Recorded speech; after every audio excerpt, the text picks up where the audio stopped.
বৈষম্য বিরোধী ছাত্র জনতার আন্দোলন চলাকালে ফরিদপুরে নিহত শহীদ ৮ পরিবারের মাঝে আর্থিক অনুদান বিতরণ করা হয়েছে। আমরা বিএনপি পরিবারের পক্ষ থেকে এই আর্থিক অনুদান প্রদান করা হয়। মঙ্গলবার বেলা ১২টায় শহরের কাঠপট্টিতে অবস্থিত বিএনপি অফিসে এ অনুষ্ঠানে প্রধান অতিথি হিসেবে উপস্থিত ছিলেন বিএনপির কেন্দ্রীয় কমিটির প্রযুক্তি বিষয়ক সহ সম্পাদক আশরাফ উদ্দিন বকুল। আপনারা যদি সংস্কার করেন, আপনারা যদি পরিবর্তন করেন, প্রশাসনে যদি ভারমুক্তকে বসাতে চান বসান, কিন্তু মালগাড়ির মতো চলাচল করবেন না।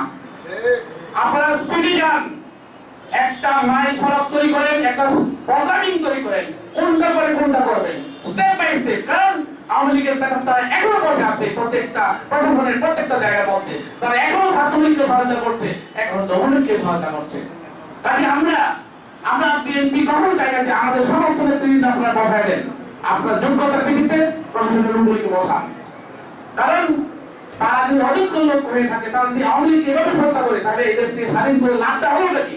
জেলা বিএনপির আহ্বায়ক সৈয়দ মোদাসের আলী ইসার সভাপতিত্বে অনুষ্ঠানে বক্তব্য রাখেন আমরা বিএনপি পরিবারের আহ্বায়ক মোহাম্মদ আতিকুর রহমান রুমন, কৃষক দলের আন্তর্জাতিক বিষয়ক সম্পাদক আলমগীর কবির, জেলা বিএনপির সদস্য সচিব কিবরিয়া স্বপন প্রমুখ।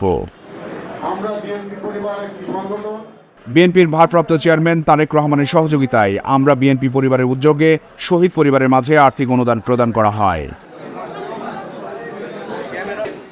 The news Bangladesh news desk.